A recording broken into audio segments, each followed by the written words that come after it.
Welcome, everyone, to Real English Voices.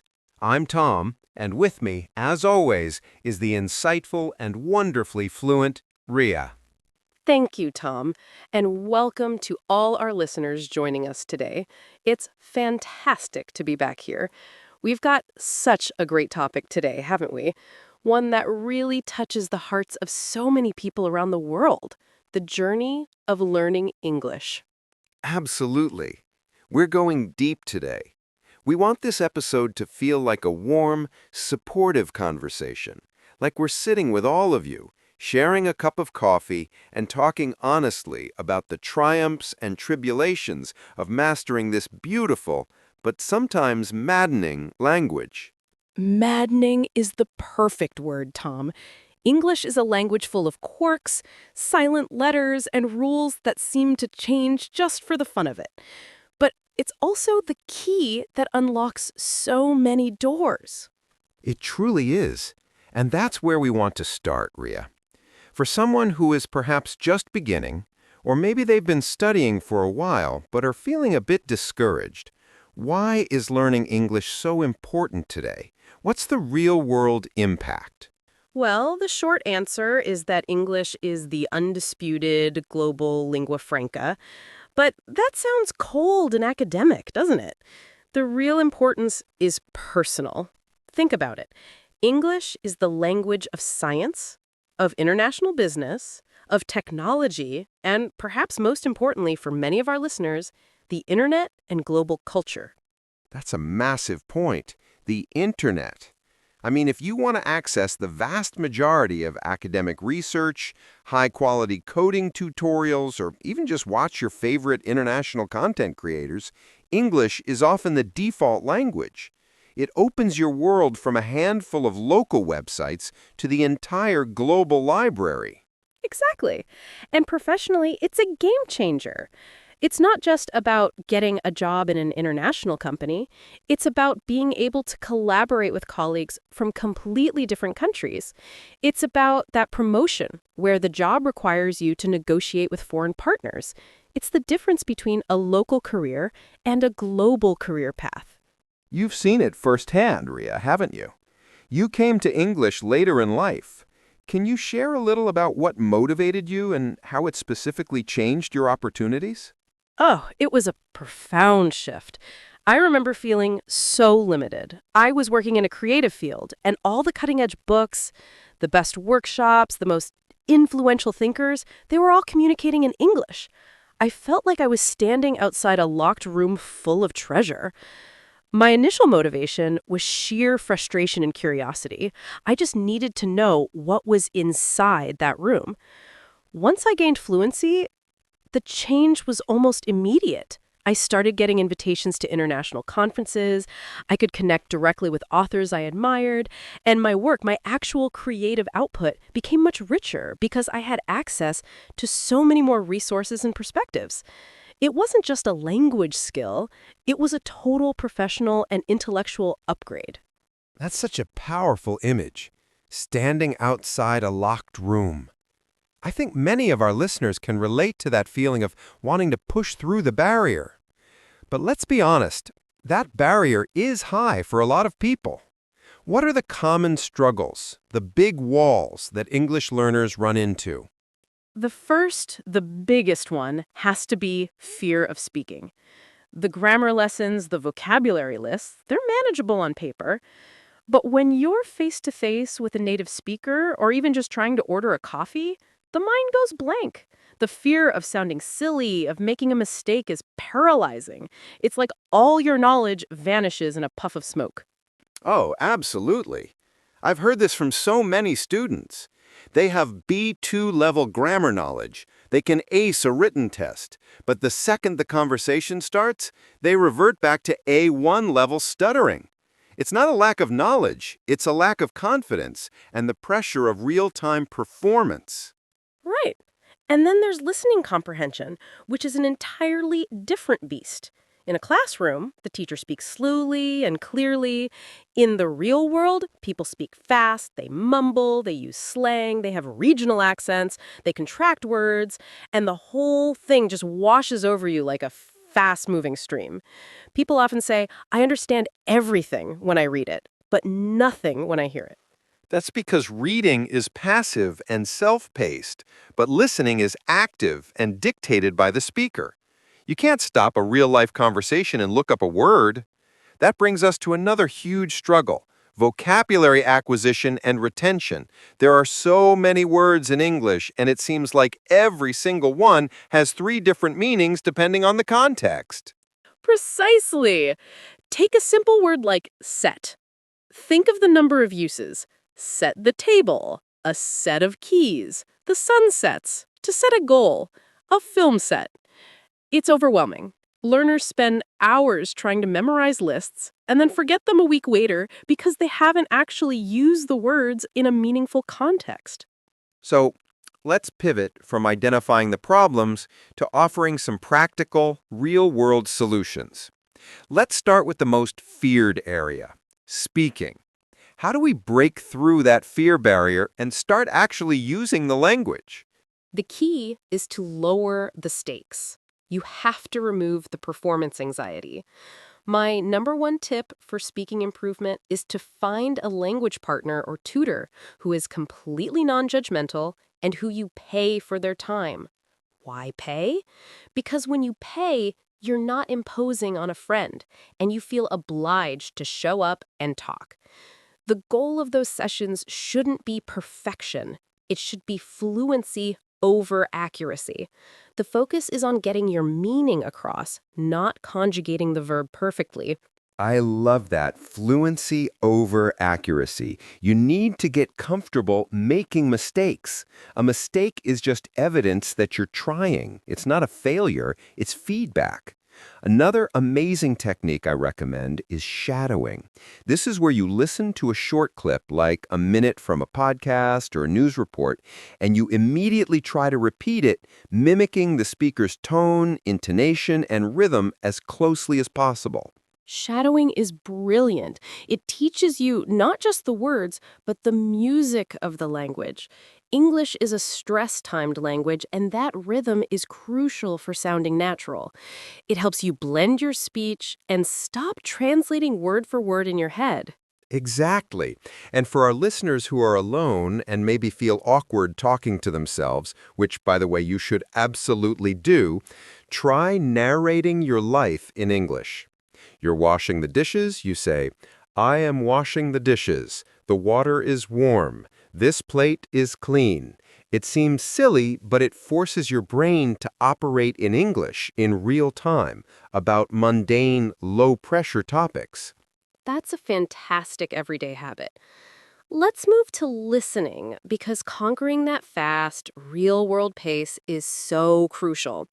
My main advice here is listen for understanding, not for translation. Stop trying to catch every single word. You will miss things, and that's fine. Train yourself to focus on the key nouns, verbs, and the general feeling or context of the conversation. And you have to listen to authentic content. Ditch the simplified listener tapes. Start watching YouTube videos on topics you genuinely care about. If you love cooking, watch an English language cooking show. If you love football, watch a match commentary. The passion you have for the topic will help pull you through the unfamiliar language. You won't feel like you're studying, you'll feel like you're being entertained. Use the subtitles initially, but the key is to be disciplined and slowly reduce your reliance on them. Switch them to English subtitles first, then only turn them on when you really need them, and eventually turn them off completely. It's a gradual wean. We've talked about the serious side, but let's talk about the fun part, the human part, because English is full of traps, isn't it? Ria, you must have some funny or relatable mistakes you've either made yourself or heard from learners over the years. This is what makes us human. Oh, Tom, I have a million of these, both my own and from others. The most common mistakes are often around false cognates, words that look similar in two languages but mean entirely different things. I remember trying to tell a friend that I was embarrassed about something I'd done, but in my native language, the word that looks similar means pregnant. So I told the whole room I was pregnant because of a small mistake.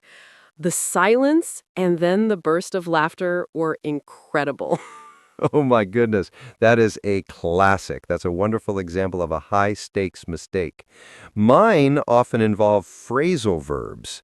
English native speakers use phrasal verbs like they're going out of style, and they're so illogical sometimes. I remember a student who was asked about his plan for a trip, and he meant to say he was going to look into a cheaper hotel, which means investigate.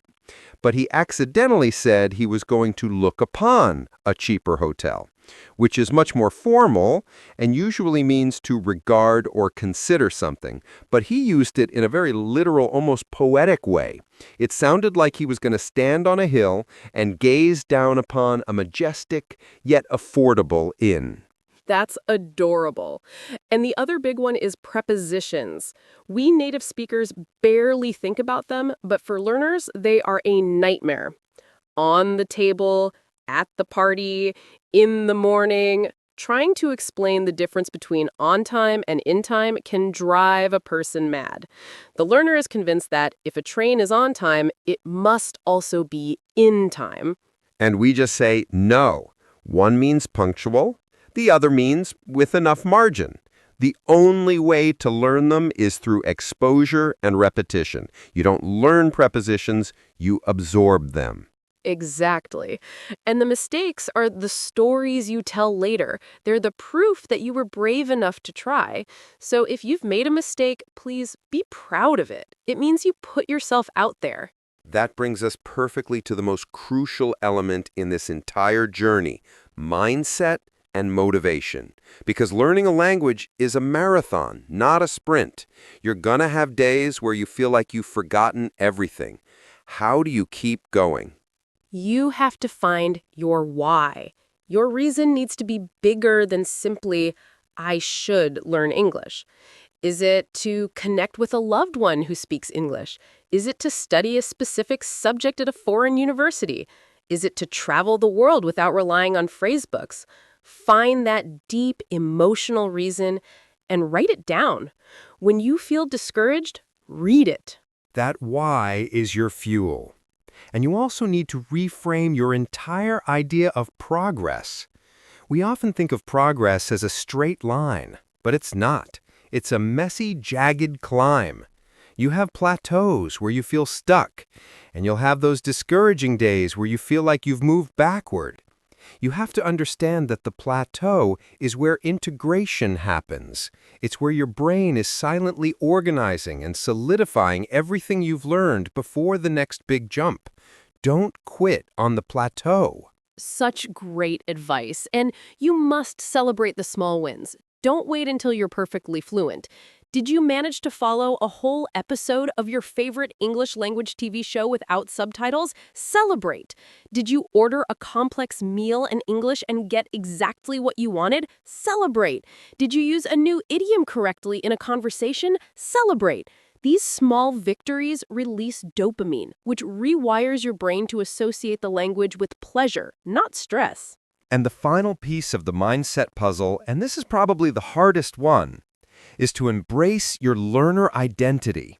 You are not a native speaker, and that is okay. You don't have to erase your identity. Your accent, your unique way of phrasing things, that's a part of who you are and where you come from. Don't try to sound exactly like a specific person. Try to sound like you speaking English. That's a beautiful message, Tom. That leads us right back to the beginning, to the profound ways English changes your life and the opportunities it unlocks. It's not just about a better job. It's about becoming a different version of yourself, a more connected version. It truly is. I've seen English change people's lives in the most fundamental ways. It changes your ability to understand different cultures directly without relying on translations. It changes who you can meet and fall in love with. It changes the books you can read, the philosophy you can access, and the art you can critique. It gives you a seat at the global table. It's the ultimate form of personal development.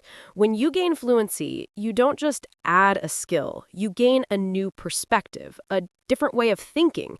The language, with all its nuances and structures, shapes how you process information. It expands your mind. It's a passport to the world, and it never expires. And that's what we want to leave our listeners with today. This journey is tough. It takes time, consistency, and a huge amount of courage to speak up, but the rewards are immeasurable. So, wherever you are on your path, whether you're feeling frustrated by phrasal verbs or terrified of your next conversation, remember your why. Be kind to yourself, make those mistakes, embrace the silliness, and know that every single time you open your mouth and try to speak English, you are winning. Exactly. The most important thing is not perfection, it is persistence. Just keep showing up. Keep listening, keep trying to speak, and keep being curious. Your voice, your real English voice, is waiting to be heard. Thank you so much for joining us on this very deep dive into the English learning journey. We hope you feel a little more motivated and a lot less alone. We'll be back next time with more tips and insights. Until then, keep talking, keep listening, and keep learning.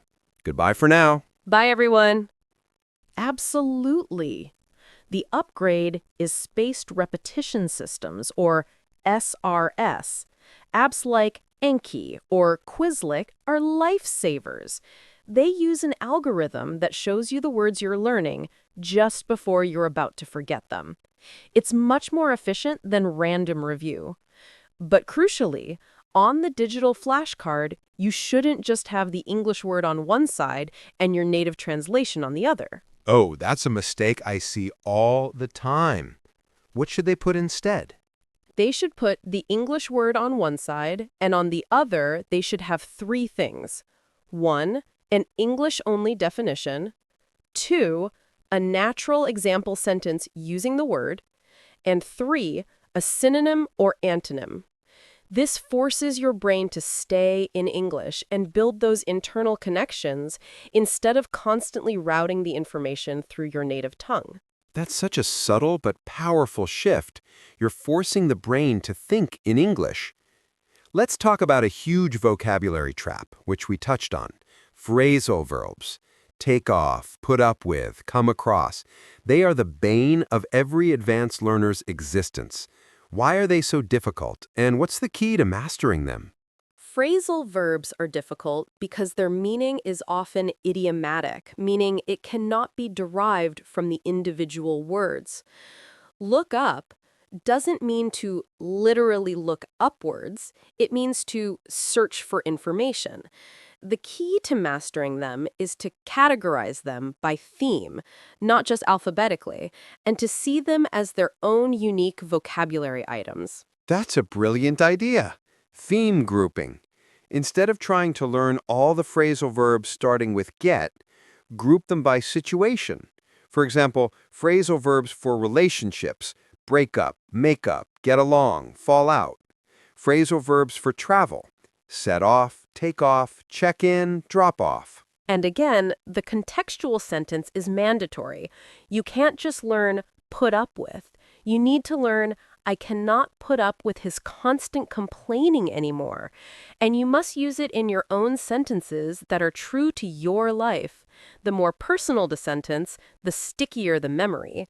Write a sentence about a difficult colleague or a noisy neighbor. So to summarize the vocabulary strategy, move from lists to contextual phrases, use spaced repetition systems with English-only definitions, and group difficult items like phrasal verbs by theme. That's a powerful toolkit right there. Let's shift our focus now to grammar. Grammar can be so frustrating because it often feels like a set of rigid rules, and yet English has so many exceptions and nuances. What's the right attitude toward grammar for the language learner? The right attitude is to treat grammar as the structure of the language, not the language itself. You don't need to know the name of every tense or every clause type to speak fluently.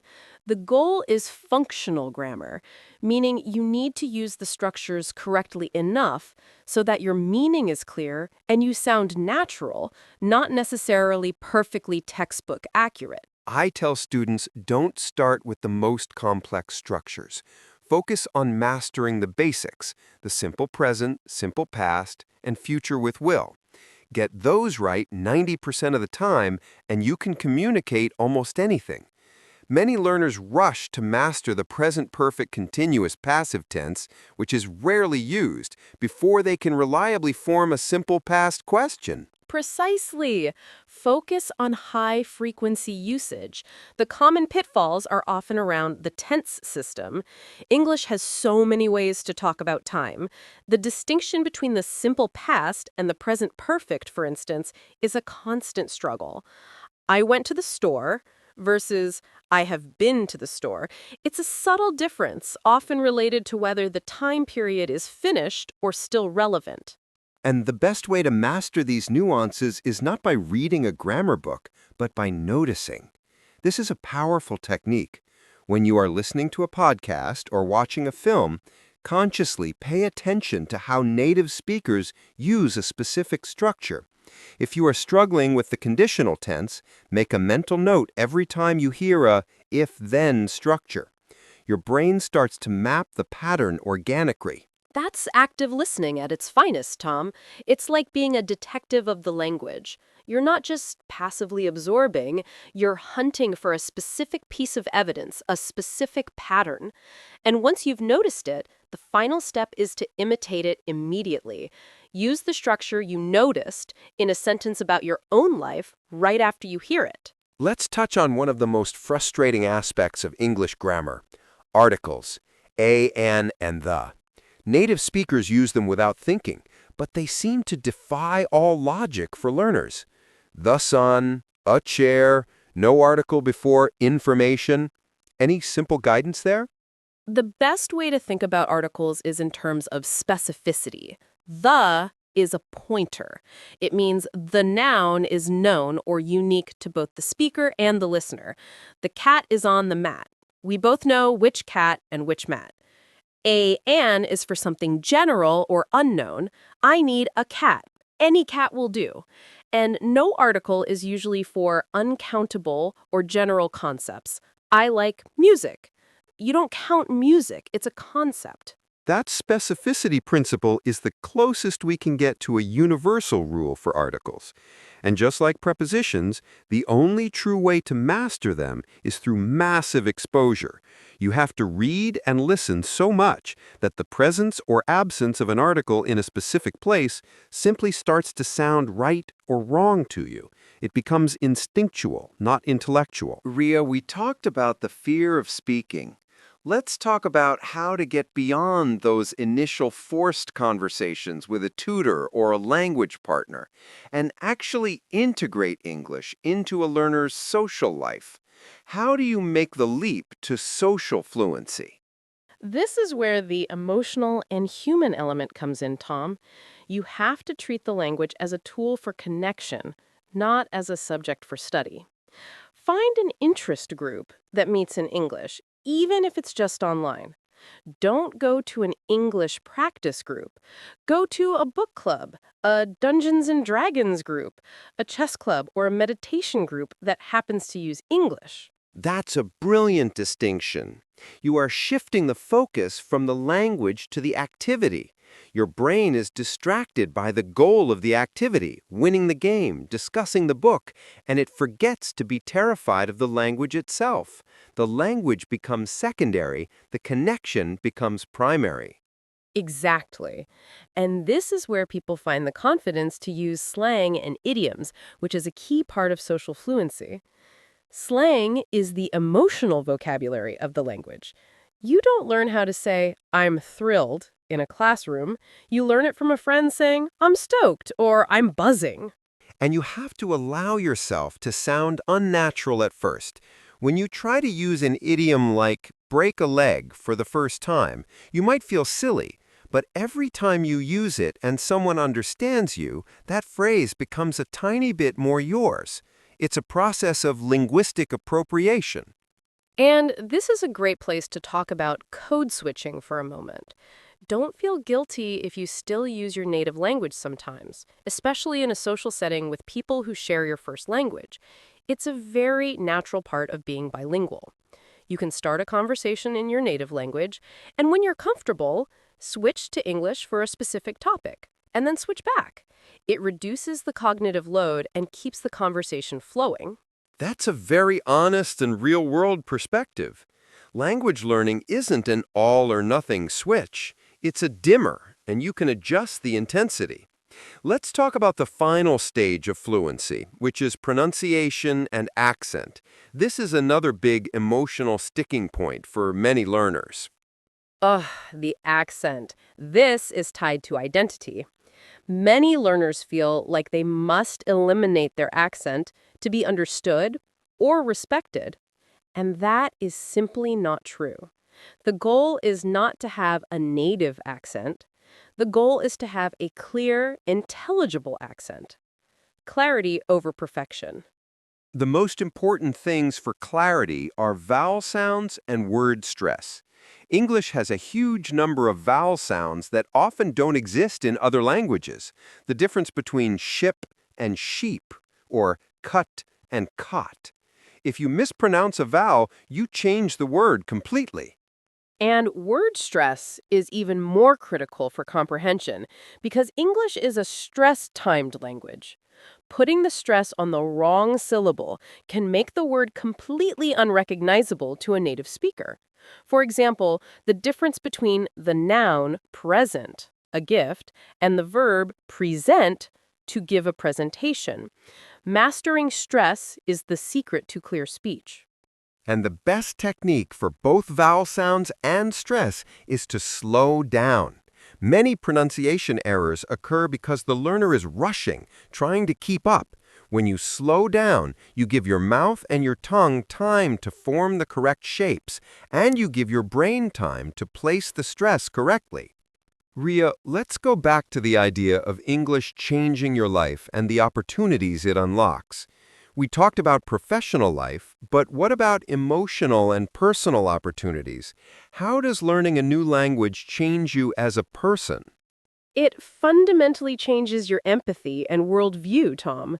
When you learn English, you are suddenly exposed to the entire culture, encoded within that language. You are reading the news from a different country, watching documentaries from a different perspective, and seeing the world through a new lens. It forces you to question your own cultural assumptions. It makes you a global citizen. It's like gaining a second personality.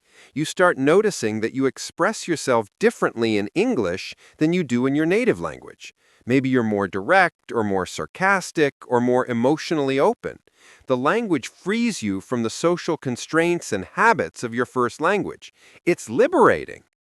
It really is. I notice that I am much more comfortable with small talk in English than in my native language, where conversations tend to go straight to a serious topic. English gave me permission to be lighter and more casual in my interactions, which was a wonderful, unexpected personal growth. And think about the opportunity for authentic travel. You can move beyond the tourist routes. You can talk to a local in a small village, ask them about their life, hear their story, and actually understand the nuances. You are not relying on a hurried translation app. You are connecting human to human. That kind of connection is the real reward for all the hard work. It's not about passing an exam. It's about sitting at a dinner table in a foreign country and understanding the joke, the anecdote, the shared history. That is pure joy. That brings us back to the motivation. We've talked about the why, but let's talk about sustaining motivation when the novelty has worn off and the progress has slowed. You need to gamify the process. Set small, achievable, quantifiable goals that feel like a game. Don't say, I will be fluent this year. Say, I will use 5 new phrasal verbs this week. Or, I will listen to 10 hours of English content this month. Or I will have a 20-minute English conversation every day for 30 days. Absolutely. And track your progress visually. Keep a journal of new words, the sentences you've created, the videos you've watched, or the conversations you've had. On those bad days when you feel like you've learned nothing, you can look back at your journal from 3 months ago and see how far you've actually come. You need that objective evidence to counteract the subjective feeling of discouragement. And importantly, build a community. Language learning is not a solitary activity. Find a group of fellow learners at the same level. You can commiserate with each other, share resources, and, most importantly, practice without the pressure of a native speaker. You are all in the same boat, and that shared struggle is incredibly motivating. And finally, a word on patience. You are essentially rewiring your brain. That takes time. A child takes years to master their first language, and you are trying to do it while your brain is already fully formed. Be patient, be persistent, and remember that every single time you choose to consume content in English or speak in English, you are moving forward. Ria, as we approach the end of this conversation, I feel like we've covered so much, from the terror of speaking to the joy of connecting. But let's finish with one more deep dive into a common pitfall, the pursuit of perfection. This is a huge, silent killer of fluency. Many learners are waiting for the day when they will speak perfectly, without mistakes, before they allow themselves to speak often. And that day, frankly, never comes. No, it doesn't. Native speakers make mistakes all the time. We use poor grammar, we mix up words, we misspell things. The difference is that we don't feel ashamed of it. Learners need to understand that fluency is about communication, not perfection. It's about being able to express a complex idea and have it understood, even if you had to pause and search for a word, or even if you used the wrong preposition. The key is to develop communication strategies to manage mistakes and gaps in your knowledge. If you forget a word, don't just stop and freeze. Circumlocution is your best friend. Describe the word you don't know. If you can't remember toaster, say, it's the machine you put slices of bread into to make them hot and crispy. Brilliant. And another strategy is to check for understanding. If you're not sure you were clear, just ask, did that make sense? Or am I explaining myself clearly? This shows confidence and a commitment to communication, not a lack of knowledge. It invites the listener to help you, and people genuinely love to help. Yes, it shifts the dynamic from a one-way performance to a two-way collaboration. And that's what conversation is all about. It's a dance, not a monologue. And you have to be willing to step on a few toes to learn the steps. So, our final, most important piece of advice to everyone listening is this. Your mistakes are the curriculum. They are the feedback mechanism that guides your learning. The only mistake that truly matters is the one you make and then never try to fix, the one that makes you quit. Don't quit. Exactly. Take that mistake, laugh at it, learn from it, and then try again. Because the journey of learning English is a journey of becoming more brave, more connected, and more open to the whole world. It's an adventure, and it is entirely worth the effort. Ria, I want to take that idea of the emotional journey even further. Let's talk about the specific psychological hurdles. Beyond the fear of speaking, there's often a feeling of linguistic regression or even identity crisis that learners face. That's a deep and often overlooked aspect, Tom. Linguistic regression is that feeling you described, the one where you feel like you've forgotten everything. It's often linked to stress or fatigue. Your brain simply can't access the information it knows when it's under pressure, and that's okay. It's a sign you need a rest, not a sign you've failed. And the identity crisis is profound, especially for advanced learners. You can be a witty, articulate, thoughtful person in your native language, the life of the party, a respected intellectual. But when you speak English, you sometimes feel reduced to a childlike level of expression. You can't express your complex adult thoughts with the same nuance. That's the most challenging phase, the intermediate plateau, where your thoughts are so much faster and more advanced than your ability to articulate them in the new language. You have to mourn the loss of your native self in a way and be patient while you build a new, equally capable English self. The key is to give yourself permission to be simple. Start with the simplest, clearest sentence and then slowly add complexity as you gain confidence. We need to acknowledge the emotional labor involved in this. It takes a tremendous amount of mental energy to operate in a non-native language. We often talk about study time, but we don't talk about the fatigue of translation and code switching in your head all day. Learners need to schedule genuine breaks where they consume content and converse entirely in their native language to let their brain reset. Absolutely. You must protect your mental energy. And on the flip side of that, you need to create pockets of immersion in your daily routine, even if you live in a non-English speaking country. It could be as simple as setting your phone language to English, listening to English music during your commute, or only following English language accounts on social media. Consistent, low-effort exposure is far better than sporadic, high-effort cramming. Let's delve a bit more into the practical tips for listening improvement.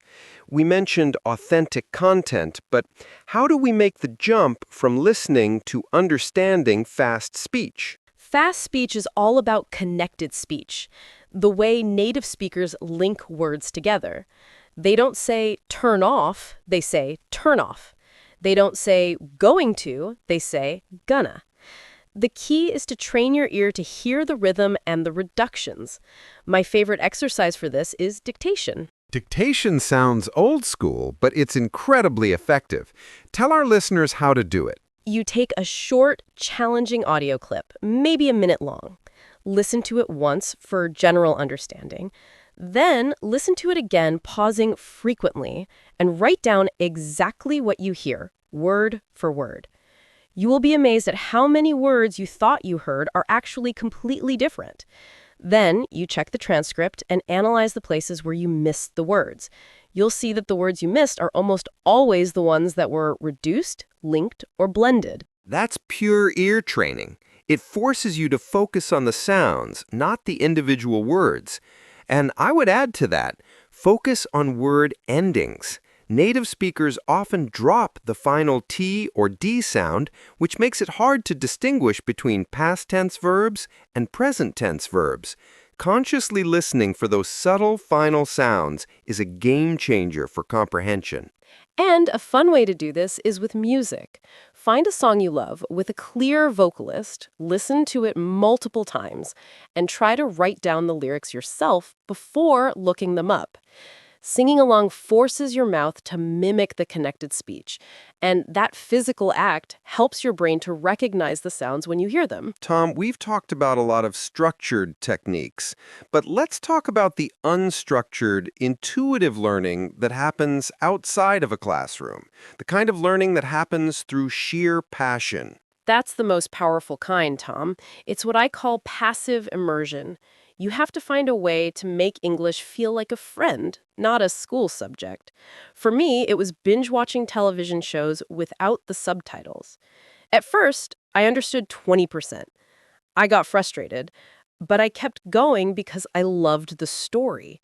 After the first season, I understood 40%. By the fourth season, I understood 80%. My brain had unconsciously done the work. It's the cumulative effect. The brain is an incredibly powerful pattern recognition machine. If you feed it enough data, enough spoken English, it will eventually find the patterns of grammar, vocabulary, and pronunciation, even if you're not actively analyzing them.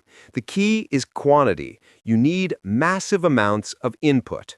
And that input needs to be compelling. If you hate the content, you'll quit.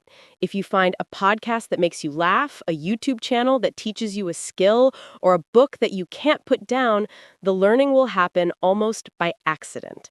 The pleasure of the content overrides the pain of the language barrier. That's the secret, isn't it? Turning study into pleasure. Let's imagine a learner is at that stage where they are reasonably fluent, but still struggle with those high-level conversations, the ones that require nuance and precision, debating, negotiating, critiquing. How do they move from functional fluency to elite fluency? Elite fluency requires a few key shifts. First, you need to master modal verbs. Might, should, could, would. These verbs are the core of nuance.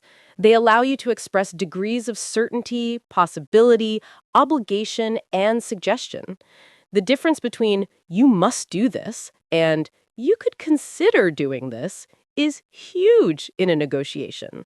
Absolutely. It's the difference between sounding demanding and sounding diplomatic. And the second shift is a mastery of idiomatic language and metaphors. Elite fluency means not just knowing the literal meaning of words, but understanding the cultural and metaphorical meanings. It's the ability to use phrases like "to hit the nail on the head" or "to get cold feet." And the only way to master idioms is to collect them actively. Keep an idiom journal. Every time you hear a new idiom, write it down. Write down the full sentence you heard it in, and then write your own sentence using it. Again, personalize it. If you heard "let the cat out of the bag," write a personal story about a secret you accidentally revealed. The final shift is the most subtle: discourse markers. These are the small words and phrases that structure a conversation and manage the flow of ideas. However, on the other hand, moreover, to put it simply, by the way, well, these are the glue that turns a collection of simple sentences into a cohesive and articulate argument. They make you sound thoughtful and organized. Learners often jump straight into their main point without these verbal signposts. Using them shows the listener you are structuring your thoughts clearly. It's a sign of a high level of linguistic control. Ria, as we wind this marathon conversation down, I want to reiterate the human element. The journey of learning English is not just an academic endeavor, it's a profound journey of personal transformation. It really is. I can trace so many of my greatest friendships, my professional breakthroughs, and my biggest moments of self-discovery back to the moment I committed to learning English. It didn't just change my career, it changed my personality. It made me braver. It teaches you resilience because you fail so many times. You say the wrong word, you mishear an instruction, you misunderstand a joke. And every time you pick yourself up and try again, you are building a muscle of resilience that serves you in every area of your life. And it teaches you humility because you have to be comfortable with being a beginner again. You have to ask for help. You have to admit you don't know, and you have to rely on the kindness of strangers. That is a wonderful, humbling experience for an adult. So, to our listeners who have stayed with us through this deep, honest conversation, remember this: the English language is not a gatekeeper trying to keep you out. It is an open door to the world, and all you need is the courage to walk through it.